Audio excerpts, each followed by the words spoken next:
Bhagavad Gita, თავი პირველი, კურუქშეტრას ველზე შეკრებილ ლაშქართა დათვალიერება. ლექსი პირველი. დრიშტარაშტრამ თქვა, ო სანჯაია, როგორ მოიქცნენ მწირობის ადგილას, კურუქშეტრას ველზე შეკრებილი ბრძოლის ჟინით აღსავსე, ჩემი და პანდუს შვილები? განმარტება. Bhagavad Gita მკითხველთა ფართო წრისათვის ცნობილი თეისტური მეცნიერებაა, რომელიც განზოგადოებულია გიტა მაჰატმაში, გიტას ქებათა ქებაში. მაშინ ნათქვამია, რომ ადამიანმა გულდასმით შრი კრიშნას ერთგულის დახმარებით უნდა წაიკითხოს Bhagavad Gita და შეეცადოს მის საფუძვლიანად გაგებას რაიმე პირადი ინტერპრეტაციის გარეშე. არჯუნამ ეს სიბრძნე უშუალოდ უფლისგან მოისმინა და ეს უმაღლესი მოძღვრებაც აქედან შეიმეცნა. ეს არის მაგალითი Bhagavad Gita-ს სწორად გაგებისა. თუ კი ვინმეს ბედი იმდენად გაუღიმებს, რომ შეძლებს Bhagavad Gita მოისმინოს უფლის ჭეშმარიტი წარმომადგენლისგან და ასე გააცნობიეროს იგი ყოველგვარ პირადულ მოტივებზე აგებული ახსნა განმარტებების გარეშე, მაშინ მისი ცოდნა მთელი ვედურის სიბრძნისა და მსოფლიოს ყველა წმინდა წერილის შესწავლით მიღებულ ცოდნას გადააჭარბებს. Bhagavad Gita-ში მოცემულია უკლებლივ ყველაფერი, რასაც სხვა წმინდა წერილები მოიცავენ და მკითხველი მასში მონახავს იმასაც, რასაც სხვისგან ვერსად მიაგნებდა. ეს არის გიტას განსაკუთრებული ღირსება.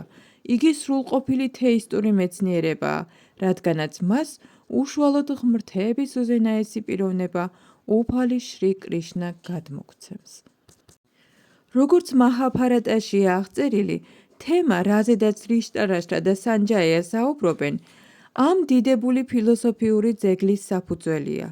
როგორც ვგებულობთ, Bhagavad Gita თავად უფალმა გადმოსცა კურუქშეტრას ბრძოლის ველზე, რომელიც ვედური ეპოქის უხსოვარი დროიდან მწირობის წმინდა ადგილად არის ცნობილი. ეს მოხდა მაშინ, როდესაც უზენაესი დაეშვა დედამიწაზე, კაცობრიობის ჭეშმარიტ გზაზე დასაყენებლად. მოცემულ ლექსში განსაკუთრებული მნიშვნელობა აქვს სიტყვას დჰარმაქშეტრა, ადგილი, სადაც რელიგიური რიტუალები სრულდება. ვინაიდან კურუქშეტრას ბრძოლის ველზე ღმრთების უზენაესი პიროვნება არჯუნას მხარეზე იმყოფებოდა, კურუთა მამას, დრიშტარაშტრას, დიდად აეჭვებდა თავისი შვილების საბოლოო გამარჯვება. ამიტომაც ეჭვებით შეპყრობილმა უპირველესად ეს კითხა თავის ვეზირ სანჯაიას, რას აკეთებენ? იგი მანამდეც დარწმუნებული იყო, რომ კურუქშეტრას ბრძოლის ველზე საომრად შეიყარნენ თავისი და მისი უმცროსი ძმის, პანდუს შვილები. მიუხედავად ამისა, ეს შეკითხვა მაინც საჭიროდ ჩათვალა. იგი იმთავითვე წინააღმდეგი იყო, რომ ბრძოლაში ბიძაშვილები რაიმე დათმობაზე წასულიყვნენ. ამავე დროს მას აღელვებდა, რა ბედი ეწეოდათ ბრძოლის ველზე მის შვილებს, ვინაიდან ბრძოლა უნდა გამართულიყო კურუქშეტრაზე, რომელიც ვედების თანახმად თაყვანისცემის ადგილია, თვით ზეცის ბინადართათვისაც კი. დრიშტარაშტრას ისიც აშინებდა, რომ წმინდა ადგილი გავლენას მოახდენდა ბრძოლის შედეგზე, ანუ იგი არჯუნასა და პანდუს შვილებზე სასიკეთოდ იმოქმედებდა, ვინაიდან ბუნებით ისინი წმინდანები იყვნენ. სანჯაია გახლდათ რა ვიასას მოწაფე, მისი წყალობით დრიშტარაშტრას ოთახიდანვე ხედავდა კურუქშეტრას და მას დრიშტარაშტრაც ამიტომ აძლევდა კითხვებს ბრძოლის ველზე შექმნილი ვითარების შესახებ. პანდავებიც და დრიშტარაშტრას შვილებიც ერთი ოჯახის წევრები იყვნენ, მაგრამ დრიშტარაშტრას შეკითხვა ნათელსფენს მის ძმისწულებისადმი დამოკიდებულებას. მან განგებ მოიხსენია საკუთარი შვილები კურუთ და ამით პანდუს შვილები ოჯახის მემკვიდრეობას ჩამოაშორა.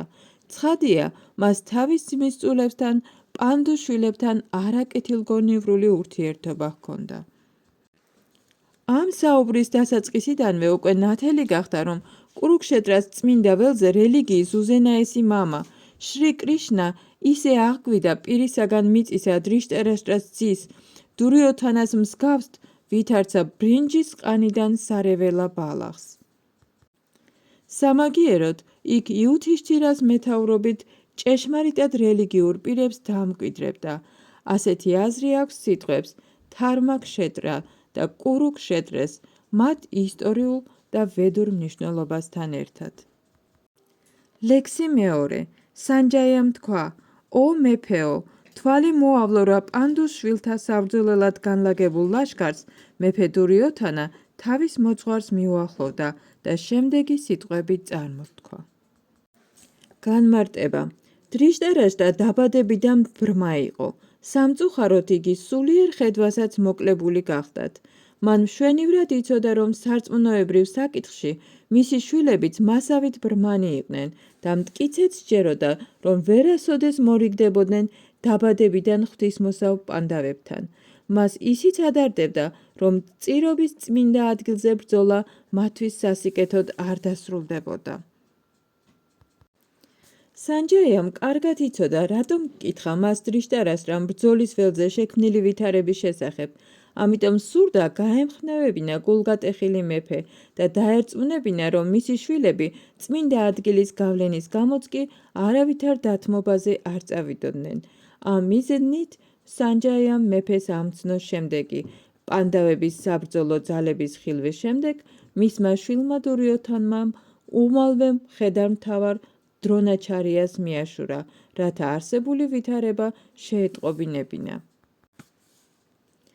ლექსში თუმცა თავად დურიოთანა მეფედ არის მოხსენებული, შექმნილი მდგომარეობის სერიოზულობის გამო მაინც იძულებული გახდა მხედართმთავრისთვის მიემართა. ამით მან ნამდვილი პოლიტიკოსის ალღო გამოავლინა, მაგრამ დურიოთანას თავისი დიპლომატიური ნიღაბი ვერ უფარავდა პანდავების საბრძოლო განლაგების ხილვით აღძრულ შიშს. ლექსი მესამე. ო ჩემო მოძღვარო, შეხედე პანდუს შვილთა ძლევამოსილ ლაშქარს, ასე გონივრულად რომ განულაგებია, შენს მოწაფეს, დრუპადას ძეს. განმარტება. ამ ლექსში ჩანს, დურიოთანა როგორ მოხერხებულად ცდილობს დიადი ბრაჰმანი მხედართმთავრის დრონაჩარიას მიერ დაშვებული შეცდომები აღნიშნოს. დრონაჩარიას გარკვეული სახელმწიფოებრივი დავა ჰქონდა მეფე დრუპადასთან, არჯუნას ცოლის, დრაუპადის მამასთან. ამ დავის გამო დრუპადამ დიდი მსხვერპლშეწირვა აღასრულა, რის შედეგადაც მისგან ისეთი შვილის ყოლის კურთხევა მიიღო, რომელიც დრონაჩარიას მოკვლას შეძლებდა. დრონაჩარიამ ეს მშვენივრად იცოდა და მაინც, როგორც დიდსულოვანმა ბრაჰმანმა, დრუპადას შვილს, დრიშტადიუმნას, როდესაც იგი სამხედრო ხელოვნების შესასწავლად მიაბარეს, უყოყმანოდ გაანდო ბრძოლის წარმოების მისთვის ცნობილი ყველა საიდუმლოება. ახლა კი კურუკშეტრას ბრძოლის ველზე დრიშტადიუმნამ პანდავების მხარე დაიჭირა და მისგან შესწავლილი საომარი წესების გამოყენებით სწორედ მან განალაგა პანდავების საბრძოლო რიგები. დურიოთანამ სწორედ ეს შეცდომა შეახსენა დრონაჩარიას, რათა მას ბრძოლაში მაინც გამოეჩინა სიფხიზლე და უდრეკი ხასიათი. ამით იმასაც გაუსვა ხაზი, რომ დრონაჩარიას იმთავითვე არ უნდა გამოეჩინა შემწყნარებლობა პანდავების მიმართ, მიუხედავად იმისა, რომ ისინი იყვნენ მისი გამორჩეული მოწაფეები, რომელთაგან განსაკუთრებით საყვარელი და ნიჭიერი იყო არჯუნა. დურიოთანას ეს შეხსენება ერთგვარი გაფრთხილება იყო. ბრძოლაში ასეთ შემწყნარებლობას დრონაჩარიას უცილობელი დამარცხება მოჰყვებოდა. ლექსი მეოთხე. ამ ლაშქარში მრავალი გმირი მშვილდოსანია. ისინი ბრძოლაში ფჰიმასა და არჯუნას არ ჩამოუვარდებიან. მათ შორის არიან იუიუთანა, ვირატა და დრუპადას დარის სხვა დიადი მებრძოლები. განმარტება. მართალია, თავად დრიშტადიუმნა საშიშროებას არ წარმოადგენდა სამხედრო ხელოვნებაში უდიდესი გამოცდილების მქონე დრონაჩარიასთვის, მაგრამ მოწინააღმდეგეთა რიგებში მაინც მრავალი ისეთი ანგარიშგასაწევი სახიფათო მეომარიერია, რომლებიც ფჰიმასა და არჯუნასავით საშიშნი იყვნენ. დურიოთანამ გამარჯვების გზაზე დამაბრკოლებელ ძალად სწორედ ისინი მიიჩნიან, რა კი მანამდეც კარგად იცნობდა ფჰიმასა და არჯუნას სამხედრო ხელოვნებას. ლექსი მეხუთე. იქ არიან დრიშტაკეტუს, ჩეკიტანას, კაშირაჯას, პურუჯიტის, კუნტიფოჯასა და შაიბას მსგავსი დიადი ძლევამოსილი გმირი მეომრები. ლექსი მეექვსე. იქ არიან ძლევამოსილი იოდჰამინიუ, უძლიერესი უტა მაუჯა, სუფადრას ძე და დრაუპადის ვაჟიშვილები. ყოველ ამ მეომარს ეტლზე ამხედრებულს ბრძოლის დიდი გამოცდილება აქვთ. ლექსი მეშვიდე. ო შეუდარებელო ბრაჰმანო, ნება მიბოძე ჩვენი გამოჩენილი მხედართმთავრების შესახებაც მოგახსენო. ისინი განსაკუთრებული თვისებებით არიან შემკული და ჩემი სამხედრო ძალების წინამძღოლობას იმსახურებენ. ლექსი მერვე. ესენი ხართ თქვენ, მუდამ გამარჯვებულნი, შენ, ბhishma, კარნა, კრპა, აშვათამა, ვიკარნა და სომადატას ვაჟი, სახელად ფურიშრავა. განმარტება.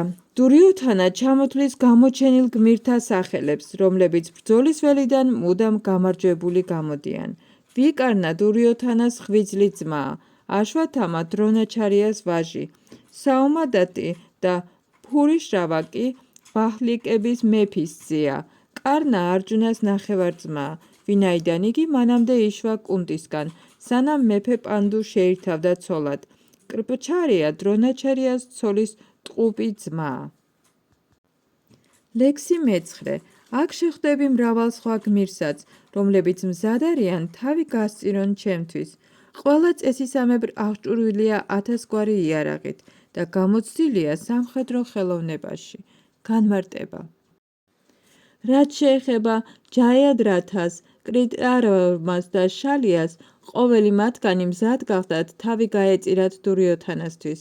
ეს თავგანწირვა წინასწარ იყო გადაწყვეტილი. ისინი კურუქშეტრას ბრძოლაში უნდა დაღუპულიყვნენ, რადგან მათ ცოდვილი დურიოთანას მხარეს ბრძოლა აირჩიეს.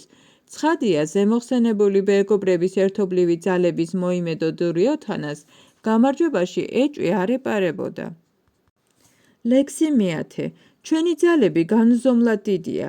ამასთან, ჩვენ საიმედოდ გვიცავს ბაბუა ბhishma.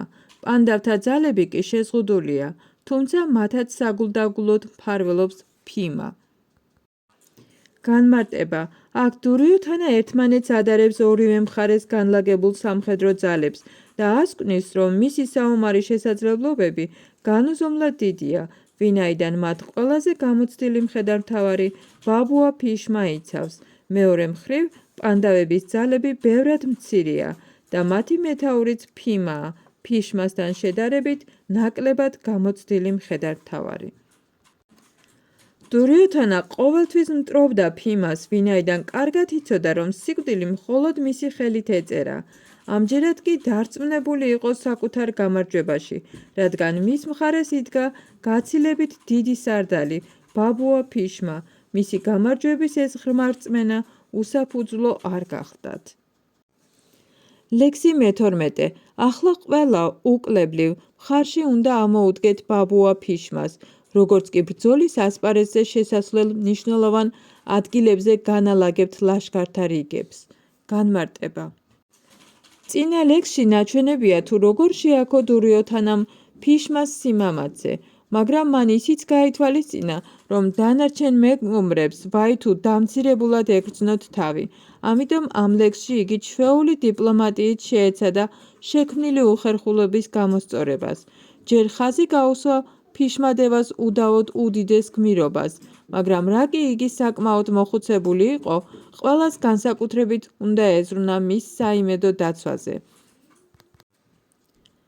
ბhishma მხოლოდ ერთ ფლანგზე თუ იბრძოლებდა, მტერი ამით ისარგებლებდა და ბრძოლის სიმძიმეს მთლიანად მეორე ფლანგზე გადაიტანდა. ამიტომ დიდი მნიშვნელობა ჰქონდა, რომ სხვა გმირებს არ მიეტოვებინათ თავიანთი სტრატეგიული პოზიციები, რათა მტერს საბრძოლო რიგი არ გაერღვია და თავისი ჩანაფიქრის განხორციელების საშუალება არ მისცემოდა. ეს კი მათგან დიდ თავგანწირვას მოითხოვდა. დურიოთანა გრძნობდა, რომ კურუთა გამარჯვება ყველაზე მეტად ბhishma-დევაზე იყო დამოკიდებული. მასთან ერთად დრონაჩარიას იმედიც ჰქონდა.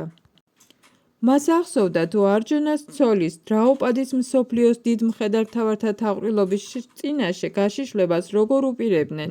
უმწეო ქალი ყველას სამართლისკენ მოუწოდებდა. მათ კი სიტყვაც კი არ წამოწდენიათ. მან იცოდა, რომ ამ ორ მხედართმთავარს პარდავებთან გარკვეული სიყვარული აკავშირებდათ, მაგრამ მაინც იმედოვნებდა, რომ ეს გრძნობა აქაც არ იმოქმედებდა მათ ქცევაზე, რაც ერთხელ უკვე გამოავლინეს პანდავებსა და კაურავებს შორის საპაექრო თამაშის დროს. ლექსი მე-12. მაშინ კურუთა დინასტიის დიდმა, მამაცმა მამამთავარმა, მეომართა ბაბუა ფიშმამ ძლიერად ჩაჰბერა თავის ნიჟარას და გამოსცა ლომის ღრიალის მაგვარი ხმა, რომლის გამოძახილმაც სიხარულით აავსო დურიოთანას გული. განმარტება. კურუთა დინასტიის მამამთავარს ესმოდა თავისი შვილიშვილის დურიოთანას გულის თქმა და თანაგრძნობისა და გამხნევების ნიშნად ისე ხმამაღლა ჩაჰბერა ნიჟარას, რომ სრულიად შეეფერებოდა ფიშმას ლომისებურ ძალას. ნიჟარა სიმბოლური ნიშანიც იყო ფიშმას ხელთ, რითაც მან ამცნო დამწუხრებულ შვილიშვილ დურიოთანას, რომ ბრძოლაში გამარჯვება არ ეწერა, ვინაიდან უზენაესი უფალი მოწინააღმდეგეთა მხარეს იმყოფებოდა.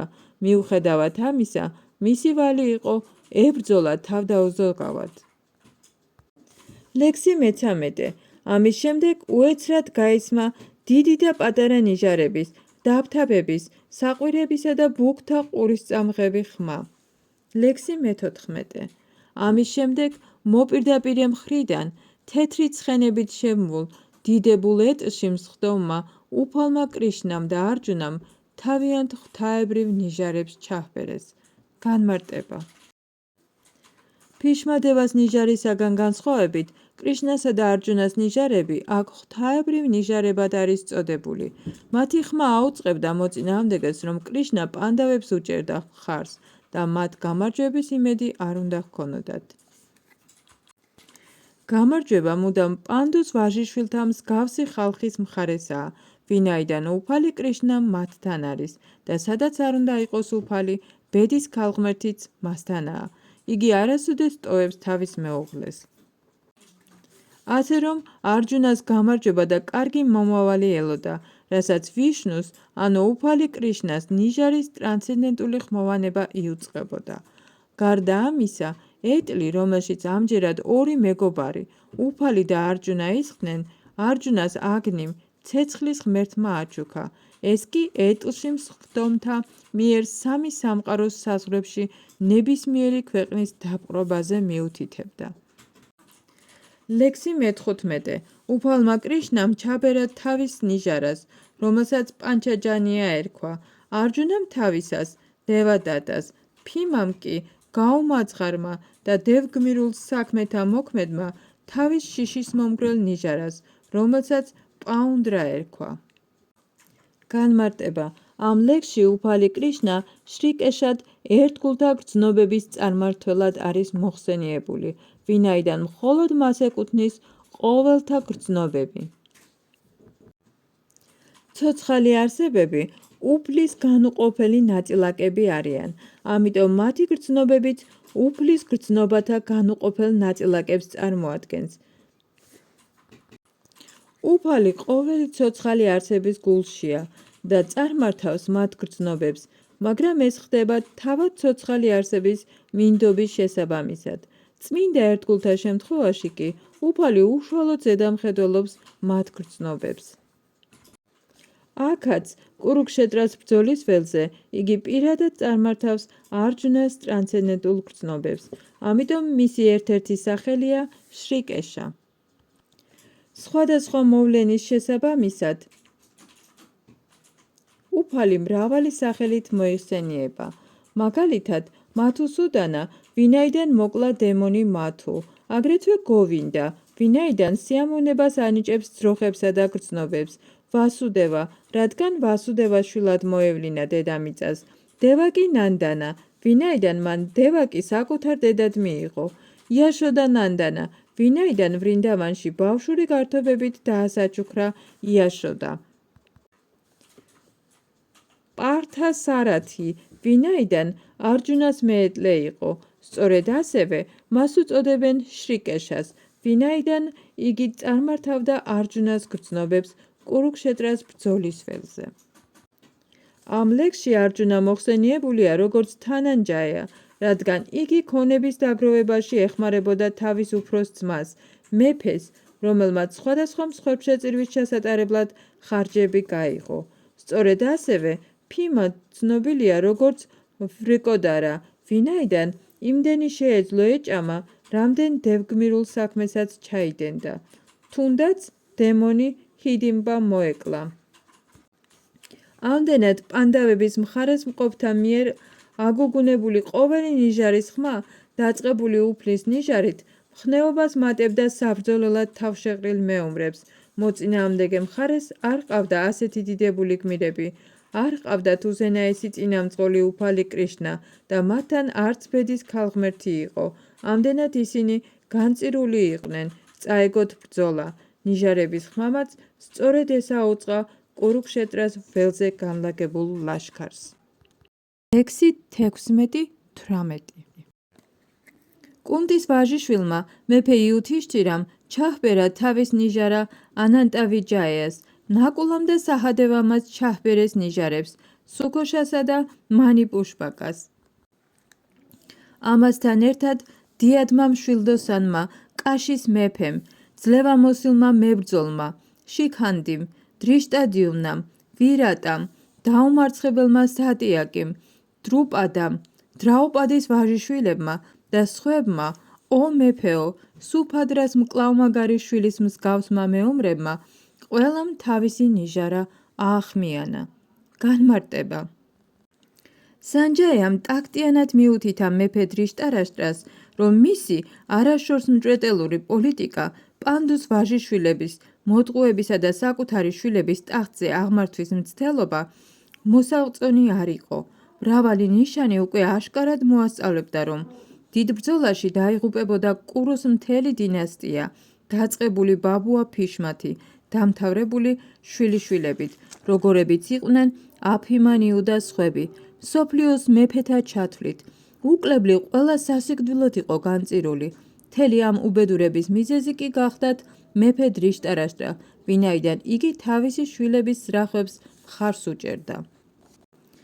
ლექსი 19 ამ ნიჟარათა ხმები საშინელ ხმაურში გადაეზარდა.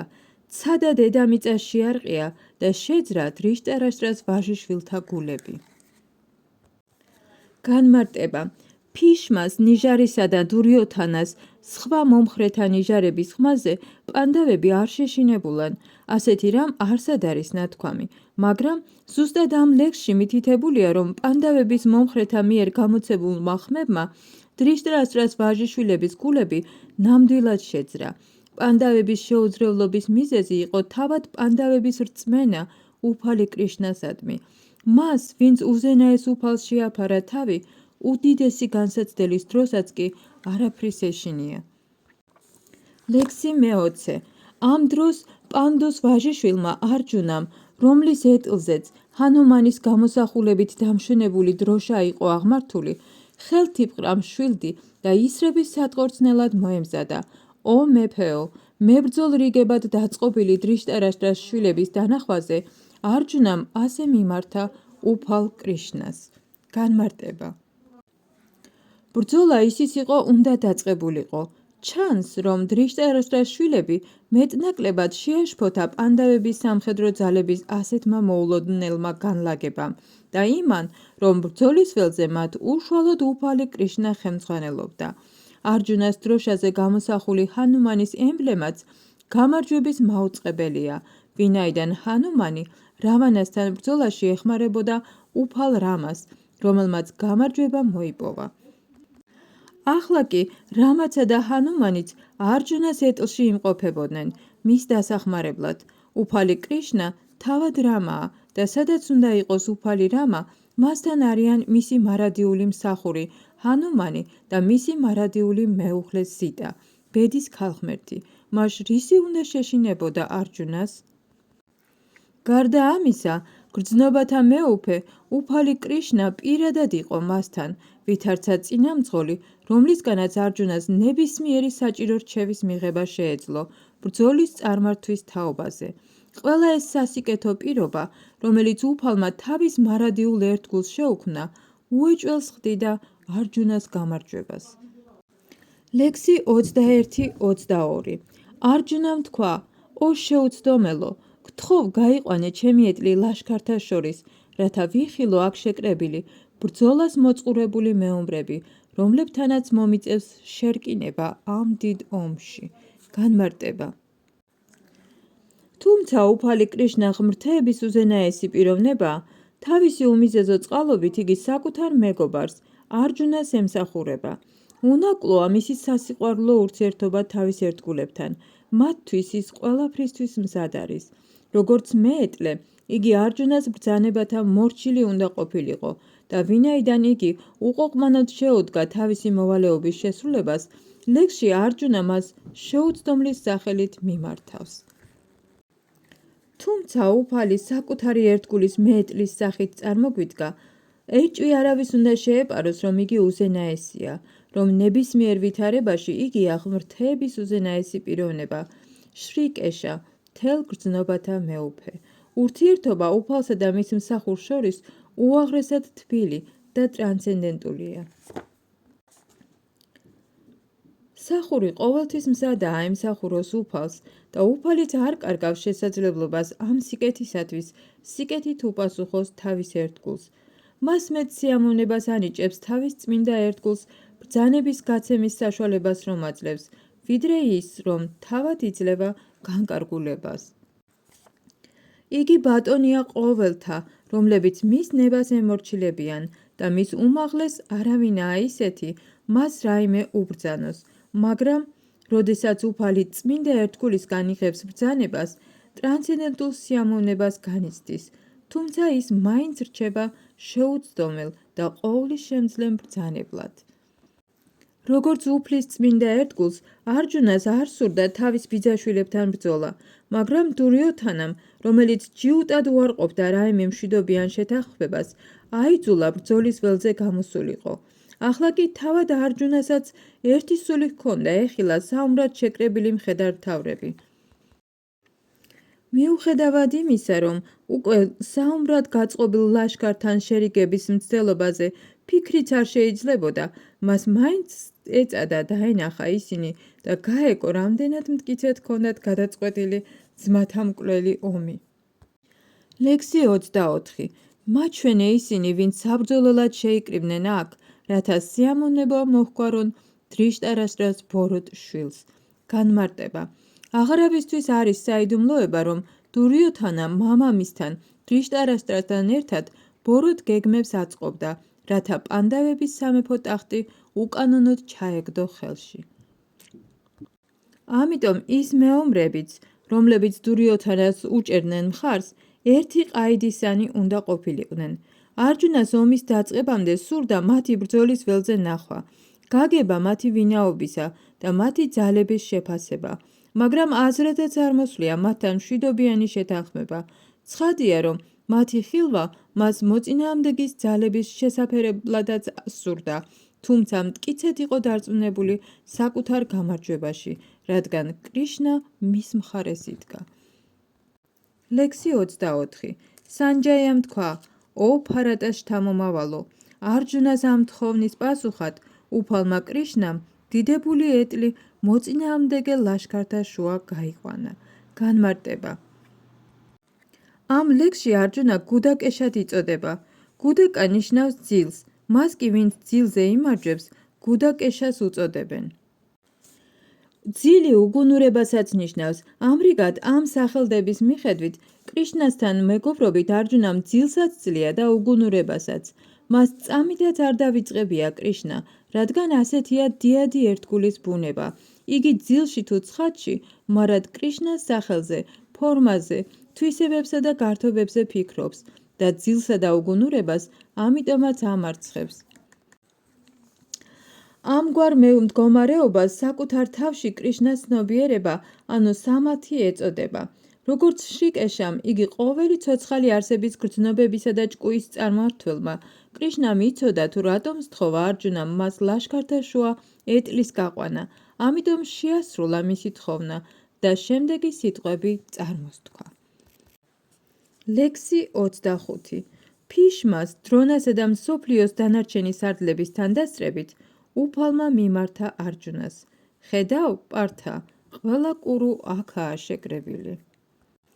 როგორც ყოველი ცოცხალი არსების გულში მყოფ ზესულს, უფალ კრიშნას ესმოდა რა აზრები ტრიალებდა არჯუნას ჭკუაში. წინა ლექსში გამოყენებული სიტყვა შრიკეშაც სწორედ იმაზე მიუთითებს, რომ უფალი ყოვლის მცოდნეა. არჯუნასთან დაკავშირებით საყურადღებოა სიტყვა პართა, ანუ პრთას, კუნტის შვილი. ამით, როგორც მეგობარმა კრიშნამ არჯუნას უთხრა, ვინაიდან არჯუნა პრთას, ანუ კრიშნას მამის, ვასუდევას დისშვილი გახდათ, იგი თანახმა იყო გამხდარიყო არჯუნას მეეტლე. მას რას გულისხმობდა კრიშნა, როდესაც არჯუნას უთხრა, ხედავ კურუთ, იქნებ სურდა შეეჩერებინა არჯუნა და ამით განერიდებინა ბრძოლისგან. მაგრამ კრიშნამ წინასწარვე იცოდა, რომ მისი მამი და შვილი, პრთას შვილი, ასეთ გადაწყვეტილებას არასოდეს მიიღებდა.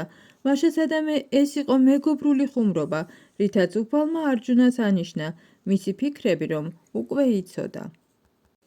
იქ ორ მოწინააღმდეგე ლაშქარში არჯუნამ ორივე მხარეს მამა პაპანი, მოძღვრები, დედის ძმები, საკუთარი ძმები, შვილები, შვილიშვილები, მეგობრები, აგრეთვე სიმამრები და კეთილის მსურველები იხილა. განმარტება. ბრძოლის ველზე არჯუნას მთელი ნათესაობა დახვდა.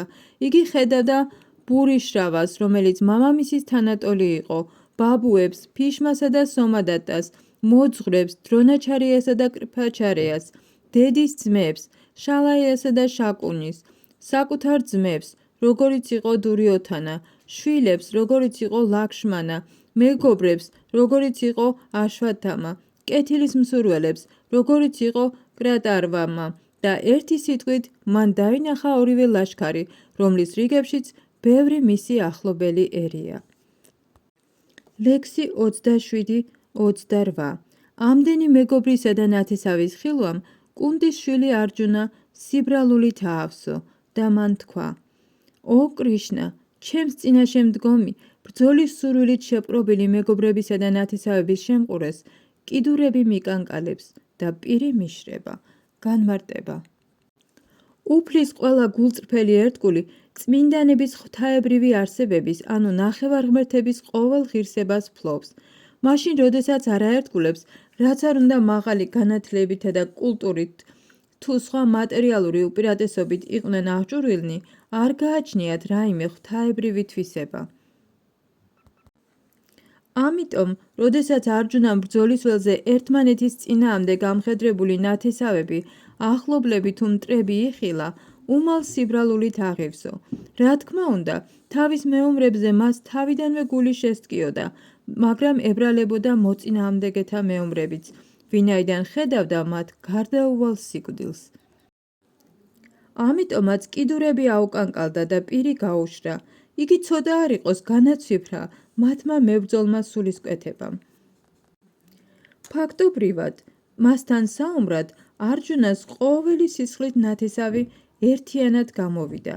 ამან შეაძრწუნა ისეთი გულკეთილი ერთგული, როგორიც არჯუნაა, რომელსაც ეჭვი არ არის, რომ არა მარტო კიდურები უკანკალებდა და პირი უშრებოდა, არამედ ტიროდა კიდეც სიბრალულით. ამის მიზეზი გახდათ არა არჯუნას სისუსტე, არამედ მისი გულჩვილობა, რაც დამახასიათებელია უფლის წმინდა ერთგულისთვის. ამიტომ ნათქვამია: ღმრთების პიროვნების შეურყეველი ერთგული ნახევარღმერთთა ყოველი კარგი თვისებით არის შემკული, ხოლო ის, ვინც უფლის ერთგული არ არის, მხოლოდ მატერიალურ თვისებებს ფლობს, რასაც არავითარი ღირებულება არ გააჩნია. ამის მიზეზი კი ისაა, რომ ასეთი ადამიანი მხოლოდ საკუთარი ჭკუის კარნახით ცხოვრობს და თვალისმომჭრელი მატერიალური ენერგიის მიზიდულობის მსხვერპლი ხდება. ლექსი 29. მთელი სხეული მიკანკალებს, თმები ყალსზე მიდგება, შვილდი განდივა ხელიდან მივარდება და კანი მეწვის.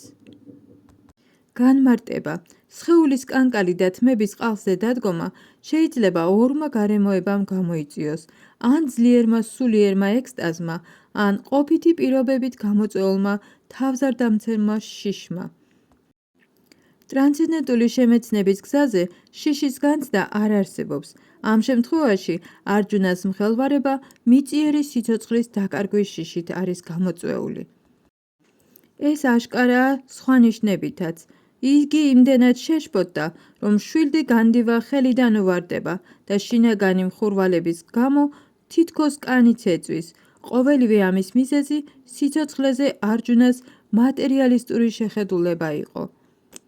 ლექსი 30. აქ გაჩერება აღარ შემიძლია, თავი მავიწყდება და ჩემს არეულ გონებას მხოლოდ უბედურება ესახება. ო კრიშნა, დემონ კეშის მკვლელო, განმარტება. მოუთმენლობით შეპყრობილი და გონება არეული არჯუნა ბრძოლის ველზე ვეღარ ჩერდებოდა. მატერიალურ ყოფიერებაზე მეტისმეტი მიჯაჭვულობა ადამიანს ასეთ გამოუვალ მდგომარეობაში აგდებს. ასეთი შიში და გონების წონასწორობის დაკარგვა მათი ხვედრია, ვინც მეტისმეტად ექცევა მატერიალური პირობების ზეგავლენის ტყვეობაში. ბრძოლის ველზე არჯუნა მხოლოდ ისეთ მომავალ კაცკლასსა და აუტანელ ტანჯვას ხედავდა, რომ ვერც მტერზე გამარჯვების შემდეგ იქნებოდა ბედნიერი. ამ მიმართებით მნიშვნელოვანია სიტყვები ნიმიტანი, მიზეზი და ვიპარიტანი, საწინააღმდეგო. როდესაც ადამიანი მომავალში მხოლოდ იმედების გაცრუებას ხედავს, ებადება კითხვა, რატომ ვარ აქ? მატერიალურ ყოფიერებაში ყველა საკუთარ თავსა და კეთილდღეობაზე ზრუნავს, არავის აინტერესებს უზენაესი პიროვნება. არჯუნა მხოლოდ კრიშნას ნებით გამოავლინა უვიცობა საკუთარი ჭეშმარიტი მიზნის მიმართ, კერძოდ ვიშნუს, ანუ კრიშნას მიმართ. განპირობებულ სულს ავიწყდება ეს ჭეშმარიტება, ამიტომ იგი მიწიერი ტკივილებით იტანჯება. ამის გამო იყო, რომ არჯუნა ბრძოლაში გამარჯვებასაც მხოლოდ გლოვის მომტანად თვლიდა. ლექსი 35. ძვირფასო კრიშნა, ვერ გამიგია, რას გვარგებს ბრძოლაში საკუთარი ნათესავების განადგურება. ამის შემდეგ რა ფასი ექნება თუნდაც გამარჯვებას, სამეფოს ან ბედნიერებას. განმარტება. არ იციან, რამ ცოცხალი არსების სიცოცხლის ჭეშმარიტი მიზანი ვიშნუ ანუ კრიშნაა, განპირობებულ სულებს იზიდავთ სხეულის ნათესავები იმ იმედით, რომ მათთან ერთად ბედნიერებას ადვილად მიაღწევენ. სიცოცხლის დანიშნულებაზე ასეთი ბრმა შეხედულების გამო მათ ისიც კი ავიწყდებათ, თუ რა არის მატერიალური ბედნიერების საწინდარი. როგორც ჩანს, არჯუნასაც დაავიწყდა ჭეშმარიტის ზნეობრივი კანონები. ცნობილია ადამიანთა ორი საზოგადოებრივი ფენა. ერთნი ქშატრიები, რომელიც კრიშნას უზენაესი ნებით ბრძოლებში მონაწილეობენ და საომარ ველზე იხოცებიან კიდეც, ხოლო მეორენი განდეგილის ცხოვრების წესს მიჰყვებიან და საკუთარ სიცოცხლეს მთლიანად სულიერი სრულქმნის მიღწევას უძღვნიან. ეს ორივენი ღირსნი არიან ამაღლდნენ პლანეტა მზეზე, რომელიც ყველაზე ძლევამოსილი და კაშკაშაა. არჯუნა ქშატრია იყო, მაგრამ ამჯერად მტრის მოკლაც კი არ სურდა, საკუთარ ნათესავებზე რომ აღარაფერი ვთქვათ. იგი ფიქრობდა, რომ ახლობლების დახოცვა მას ბედნიერებას ვერ მოუტანდა, ამიტომაც არავითარი სურვილი არ ჰქონდა ბრძოლისა, ისევე როგორც კაცს, რომელსაც შიმშილის გრძნობა თუ არ აწუხებს, არც საჭმლის მომზადების სურვილი გააჩნია. ასე დაბნეულმა არჯუნამ ტყეში წასვლა და უკაცრიელ ადგილას ცხოვრება განიზრახა, მაგრამ როგორც ქშატრიას მას სამეფო სჭირდებოდა, ვინაიდან მისი ფენის წარმომადგენლებს საერთოდ არ ჰქონდათ სხვა საქმის შესრულების უფლება. არჯუნას კი არ ჰქონდა სამეფო. მისი მოპოვების ერთადერთი გზა იყო ბრძოლა ბიძაშვილებთან და ძმებთან, რითაც იგი დაიბრუნებდა საკუთარი მამისგან მემკვიდრეობით მოძებულ სამეფო ტახტს. მაგრამ არჯუნასთვის მაინც მიუღებელი იყო ეს გზა, ამიტომ გადაწყვიტა წასულიყო ტყეში, რათა გულგატეხილს განმარტოებით ეცხოვრა. ლექსი 32-35. ო გოვინდა, რას გვარგებს სამეფო ბედნიერება, ან თვით სიცოცხლეც კი, როდესაც ბრძოლის ველზე ჩვენს წინააღმდეგ ამხედრებულან ისინი, ვისთან ერთადაც ყოველივე ამით ტკბობა გვინდოდა. ო მათუსუდანა, როდესაც მოძღვარნი, მამები, შვილები, ბაბუები, დედის ძმები, სიმამრები, შვილიშვილები, სიძეები და სხვა ნათესავები მზად არიან, თავი და საკუთარება გასწირონ, ჩემ და სამტროდ, მაინც არ მინდა მათი დახოცვა, მაშინაც კი თუ უსათუოდ სიკვდილი მელის მათი ხელით. ო ყოველი ცოცხალი არსების მასულდგმულებელო, მე არ შევებრძოლები მათ არა მარტო დედამიწის, არამედ სამი სამყაროს ფლობის სანაცვლოდაც კი. რა სიხარულს მოგვიტანს დრიშტარაშრას ვაჟიშვილთა დახოცვა? განმარტება. არჯუნამ უფალ კრიშნას უწოდა გოვინდა, ვინაიდან კრიშნა ძროხებისა და დანარჩენ ცოცხალ არსებათა გრძნობების სიამოვნების საგანია. ამ მნიშვნელოვანი სიტყვით არჯუნა მიგვანიშნებს, რომ კრიშნამ კარგად იცოდა, თუ რა მოჰკვირდა კმაყოფილებას არჯუნას გრძნობებს, მაგრამ გოვინდას მოვალეობა ეს არ არის. თავარია ჩვენვე ვცადოთ გოვინდას გრძნობების დაკმაყოფილება, რათა ჩვენი გრძნობებიც თავისთავად დაკმაყოფილდეს. მატერიალური თვალსაზრისით, ყველა ცოცხალი არსება საკუთარი გრძნობების დაკმაყოფილებას ესწრაფის, რისთვისაც ცდილობს ღმერთი საკუთარი სურვილების შემსრულებლად გადააქციოს. ამის პასუხად უფალი მათ გრძნობებს დააკმაყოფილებს იმდენად, რამდენადაც ისინი ამას იმსახურებენ და არა მათი სურვილის მიხედვით. მაგრამ თუ კი ცოცხალი არსება უკეთეს გზას აირჩევს, კერძოდ საკუთარ გრძნობათა დაკმაყოფილების სურვილს გამორიცხავს და მხოლოდ გოვინდას გრძნობების დაკმაყოფილება შეეცდება, მაშინ უზენაესისვე წყალობით მისი ყოველი სურვილი აღსრულდება. ამ შემთხვევაში ქშატრიათა ერთობისა და საკუთარი ოჯახის წევრებისადმი არჯუნას ძლიერი მიჯაჭვულობა ნაწილობრივ მათდამი თანდაყოლილი ბუნებრივი სიბრალულით იყო გამოწვეული, ამიტომ იგი ბრძოლისთვის მზად არ იყო. ყველა სურს უჩვენოს და გაუნაწილოს მეგობრებსა და ნათესავებს საკუთარი სიმდიდრე. არჯუნას ესეც აშინებდა, თუ კი მისი ყველა ნათესავი და მეგობარი ბრძოლის ველზე დაეცემოდა, გამარჯვების შემდეგ ვეღარავის წინაშე მოიწონებდა თავს სიმდიდრით და ვერც ვერავის გაუნაწილებდა მას. ასეთი ანგარიშიანი გათვლა მიწიერი ყოფიერებისთვის ბუნებრივია, მაგრამ სულიერი არსებობის პირობა სულ სხვაა, ვინაიდან ერთგული უფლის უანგარო მსახურია, მას შეუძლია მისი სამსახურისთვის ყოველგვარი სიმდიდრე მიიღოს, ოღონდ ეს უფლის ნება უნდა იყოს, უიმისოდ გროშიც არ უნდა აიღოს. არჯუნას თავისი ნათესავების დახოცვა არ უნდოდა და თუ ეს მაინც გარდაუვალი იყო, სურდა თავად უფალს მოეკლა თითეული მათგანი. არადა არჯუნამ ამ დროს არც კი იცოდა, რომ კრიშნას თავისი უზენაესი ნებით ბრძოლის ველზე გამოსვლამდე ყველა მოკლული ჰყავდა და რომ არჯუნა მხოლოდ გამოსაცდელი იარაღი უნდა გამხდარიყო უფლის ხელთ. ეს ყოველივე აშკარა გახდება მომდევნო თავებში, ვინაიდან არჯუნა ბუნებით უფლის წმინდა ერთგული იყო, თავისი ვერაგი ბიძაშვილებისა და ძმებისადმი სამაგიეროს მისხვა საერთოდ არ ახასიათებდა, მაგრამ უფალს, რომელიც ვერ ირთმენს ერთგულისადმი არამზადებისგან მიყენებულ წყენას, ყოველი მათგანის სიკვდილი წინასწარ ჰქონდა გადაწყვეტილი. უფალმა შეიძლება საკუთარი შეურაცხყოფა მიუტევოს ვინმეს, მაგრამ არა მას, ვინც მის ერთგულებს ცუდად მოექცა. ასე რომ უფალს მსგავსი არამზადების განადგურება ჰქონდა გადაწყვეტილი, თუმცა არჯუნას მათი პატიება სურდა. ლექსი 36. ასეთ ბოროტმოქმედთა მკვლელობით ცოდვა მაინც მოგვეწევა. ჩვენ არ შეგვფერის დრიშტარაშრას შვილებისა და ჩვენი მეგობრების დახოცვა. ო კრიშნავ, ბედის ქალღმერთის მეუღლევ, როგორ ვიქნებით ბედნიერნი, თუ კი საკუთარ ნათესავებს სიცოცხლეს გამოვასალმებთ. განმარტება. ვედების დანაწესის მიხედვით არსებობს 6 სახის ბოროტმოქმედი, ვინც სხვას წამლავს, ვინც სხვის სახლს ცეცხლს უკიდებს, ვინც სხვას სასიკვდილო იარაღით ესხმის თავს, ვინც ვიღაცას სიმდიდრეს პარავს, ვინც სხვის მიწას ეპატრონება და ვინც სხვის ცოლს იტაცებს. ასეთი ადამიანები უმალვე უნდა მოისპონ და ეს არავის ცოდვად არ ჩაეთვლება.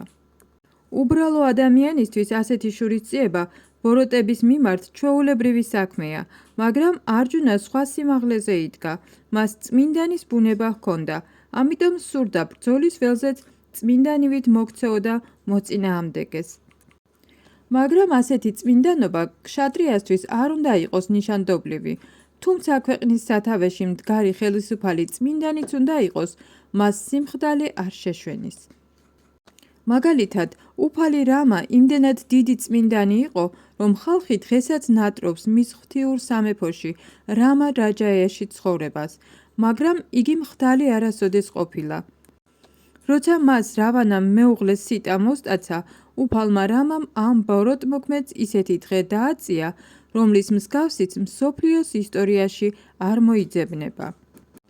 მაგრამ არჯუნას შემთხვევაში უნდა გავითვალისწინოთ, რომ მისი მოწინააღმდეგენი, მისი ბაბუა, მისი მოძღვარი, მეგობრები, შვილები, შვილიშვილები და სხვანი განსაკუთრებული სახის დამნაშავენი იყვნენ და არჯუნას არ შეეძლო მათ მიმართ ისეთივე შეუბრალებლობა გამოეჩინა, როგორიც ნამდვილი ბოროტმოქმედების წინააღმდეგ იყო საჭირო. გარდა ამისა, წმინდანების ვალია სხვებს მიუტევონ. ეს წმინდა დანაწესი კი ყოველგვარ პოლიტიკურ გადაწყვეტილებაზე გაცილებით მნიშვნელოვანია. არჯუნაც ასე ფიქრობდა. პოლიტიკური მიზეზების გამო საკუთარი ნათესავების გაშლეტის ნაცვლად უმჯობესი იქნებოდა რელიგიისა და წმინდა ვედური დანაწესების საფუძველზე ეპატიებია მათთვის და ამით აეცილებინა არასასიკეთო შედეგი, უბრალოდ სხეულისეული დროებითი ბედნიერების მიზნით ასეთი მკვლელობის ჩადენა. ყველაფერს რომ თავი დავანებოთ, ამ გზით მოპოვებული სამეფო ხელისუფლება და მისი მომყოლი ბედნიერება არ არის მუდმივი, მას რატომ უნდა გაეწირა სიცოცხლე და მარადიული ხსნა ნათესავების დახოცვის გამო? ლექსში არჯუნამ კრიშნას მიმართა, როგორც მათავას, ანუ ბედის ქალღმერთის მეუღლეს. ამ მიმართვით მას სურდა მიენიშნებინა კრიშნასთვის, რომ არ უნდა აეძულებინა არჯუნა იმ საქმისთვის მოეკიდა ხელი, რომელიც საბოლოოდ უბედურებას მოუტანდა. ეს არჯუნას შიშნარევი ვარაუდი იყო. სინამდვილეში კი კრიშნას უბედურება არავისთვის მოაქვს, მით უმეტეს თავისი ერთგულებისთვის. ლექსი 38. ო ჯანარდანა, თუმცა ეს ადამიანები, გულები რომ სიხარბით აქვთ აღსავსე, საკუთარი ოჯახის მოსპობაში ან მეგობრებთან ჩხუბში ცუც ვერაფერს ხედავენ, მაგრამ ჩვენ რატომ უნდა ჩავიდინოთ ეს ცოდვა, ოჯახის განადგურება დანაშაულად რომ მიგვაჩნია? განმარტება. თუ კი რომელიმე მოწინააღმდეგე ბრძოლაში ან აზარტულ თამაშში გამოიწვევს ქშატრიას, ამ უკანასკნელმა უარი არ უნდა თქვას. ასეთი ვალდებულების გამო არჯუნა, როგორც ქშატრია, უარს ვერ იტყოდა იმ ბრძოლაზე, რომელშიც იგი დურიოთანას მხარემ გამოიწვია. თანაც არჯუნა თვლიდა, რომ მოწინააღმდეგე მხარემ არ იცოდა რა მოჰყვებოდა ასეთ გამოწვევას. არჯუნა კი ცუდ შედეგებს ხედავდა, ამიტომ უარს ამბობდა ბრძოლაზე. რა თქმა უნდა, მოვალეობის შესრულება მაშინაა ადვილი, როდესაც მას სასიკეთო შედეგები მოჰყვება. წინააღმდეგ შემთხვევაში ყველა თავს არიდებს მას. ამ დადებითი და უარყოფითი მხარეების აწონ-დაწონის შემდეგ არჯუნამ გადაწყვიტა, ბრძოლაზე უარი ეთქვა. ლექსი 39. საგვარეულოს განადგურებით ოჯახის საუკუნო ტრადიციებიც ისპობა, რის გამოც ოჯახის დარჩენილ წევრებს ურწმუნოება ეუფლება და უკეთურ საქმეებში ებმებიან. განმარტება. ვედური საზოგადოებრივი სისტემა ვარნაშრამა დჰარმა ეყრდნობა მრავალ რელიგიურ პრინციპსა და ტრადიციას, რომელთა მიზანი ოჯახის წევრების სწორი აღზრდაა, უპირველესად კი სულიერ ფასეულობათა მიღწევაში დახმარება. მომდევნო თაობების სულიერი სიწმინდის დაცვა ევალება ოჯახის უფროს წევრებს, რომელთაც სიკვდილთან ერთად შეიძლება შეწყდეს მსგავსი განწმენდი ოჯახური ტრადიციები, დარჩენილი ახალგაზრდები ურწმუნოების გზას დაადგნენ და სამუდამოდ ჩაუქრეთ სულიერი ხსნის იმედი. ამიტომ არავითარ შემთხვევაში არ შეიძლება ოჯახის უფროსის წევრთა დახოცვა. ლექსი 40. როდესაც ოჯახში უღმერთოება ბატონობს, ო კრიშნა, ოჯახის ქალები ბიწიერების გზას ადგებიან, ზნეობრივად ეცემიან და ოვრ-შნის შთამომავალო, არასასურველ მოდგმას ამრავლებენ. განმარტება. ღირსეული მოსახლეობა კაცობრიობის მშვიდობის, კეთილდღეობისა და სულიერი აღორძინების საფუძველია. ვარნაშრამას რელიგიური პრინციპები ისეა განსაზღვრული, რომ ქვეყნისა და საზოგადოების საყოველთაო სრულქმნისათვის სულიერად და ხორციელად ჯანსაღი მოსახლეობას ჭარბობდეს. ეს წმინდა ვალი კი ქალსა ძევს და მისი განხორციელება უშუალოდ დამოკიდებულია ქალთა სიწმინდეზე და ერთგულებაზე. როგორც ბავშვები, ქალებიც ხშირად ასწდებიან ხოლმე მითითებულ გზას, მით უმეტეს, რომ მათ ზნეობრივი დაცემისკენ გარკვეული მიდრეკილება ახასიათებს. ამიტომ ბავშვებსაც და ქალებსაც ოჯახის წევრებისგან დაცვა ესაჭიროებათ. თუ კი ქალი ღვთისმოსავი იქნება და შესაბამისი საქმიანობითაც იქნება დაკავებული, იგი არ იმრუშებს. ჩანაკია პანდიტის აზრით, როგორც წესი, ქალები დიდი გონიერებით არ გამოირჩევიან და ნდობას არ იმსახურებენ. ამრიგად, რელიგიური ოჯახური ტრადიციები დაწესებულია იმისთვის, რომ ქალები მუდმივი ყურადღების ქვეშ იყვნენ, განუწყვეტლივ საქმიანობდნენ, იცავდნენ საკუთარ და ოჯახის სიწმინდესა თუ ერთგულებას. აი, რა საფუძველზე წარმოიშობა ვარნაშრამას საზოგადოებრივი წყობისთვის შესაფერისი მოსახლეობა.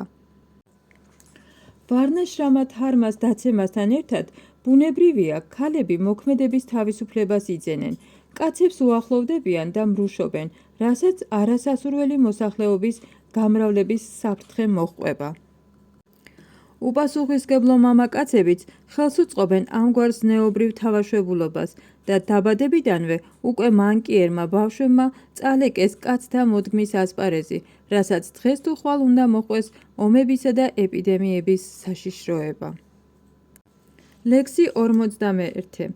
არასასურველი მოსახლეობა ანგრევს ოჯახის ტრადიციებს, რაც თავად მათთვისვე აუტანელს ღვთის სიცოცხლეს. ასეთ ზნეობრივად წახდენილ ადამიანთა წინაპრები დავიწყებას ეძლევიან, ვინაიდან მათთვის საჭმლისა და წყლის შეთავაზების წმინდა წესის აღსრულებელი აღარავინ რჩება ოჯახში. განმარტება. ნაყოფის მოხვეჭისათვის განკუთვნილ საქმიანობათა მომწესრიგებელი დანაწესების თანახმად, კარმა კანდა ოჯახის წევრებს ევალებათ წინაპრებს პერიოდულად საჭმელი და წყალი შესთავაზონ. ამ პროცესის შესასრულებლად საჭიროა თაყვანისცენ ვიშნუს და მიართვან სხვადასხვა კერძი, რითაც შემთავაზებელი ცოცხალი არსებები ყოველგვარი ცოდვისაგან განიწმინდებიან. ეს ტრადიცია სასიკეთოდ მოქმედებს წინაპრებზეც. ზოგჯერ გარდაცვლილი წინაპრებიც ათასგვარი ცოდვებით დამძიმებულნი იტანჯებიან. ზოგიერთი მათგანი მომდევნო სიცოცხლეს ვეღარ აგრძელებს უხეშ მატერიალურ სხეულში და იძულებულია ნატიფ სხეულებში მოჩვენების სახით იარსებოს. ამრიგად, როდესაც შთამომავლები თავიანთ წინაპრებს წმინდა საჭმელს პრასაც სთავაზობენ, წინაპრებიც თავს აღწევენ მოჩვენებებად ყოფნას და სხვა სახის მტანჯველ არსებობას. წინაპრებისთვის ასეთი დახმარება ოჯახური წმინდა ტრადიციაა და ოჯახის წევრთაგან მათ, ვინც ღვთის ერთგულებით არ ცხოვრობენ, ცოდვათაგან განსაწმენდად ასეთი რიტუალების შესრულება მოეთხოვებათ.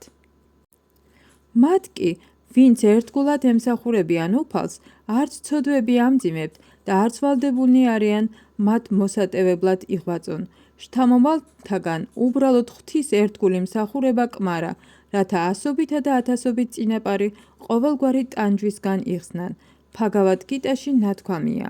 ვინც პოვა განთავისუფლების მომნიჭებლის, მუკუნდას, ლოტოსის და მტერბთა თავშესაფარი, მიატოვა ყოველგვარი მიწიერი მოვალეობა და მთელი არსებით დაადგა ამ გზას, აღარ აძევს რაიმე ვალდებულება, ნახევარღმერთთა, ბრძენთა, საერთოდ ცოცხალ არსებათა, ოჯახის წევრთა, კაცობრიობისა და წინაპრების წინაშე. ღმრთების უზენაესი პიროვნების ერთგული მსახურებით, იგი თავისთავად იხდის მთელ ამ ვალდებულებებს. ლექსი 42.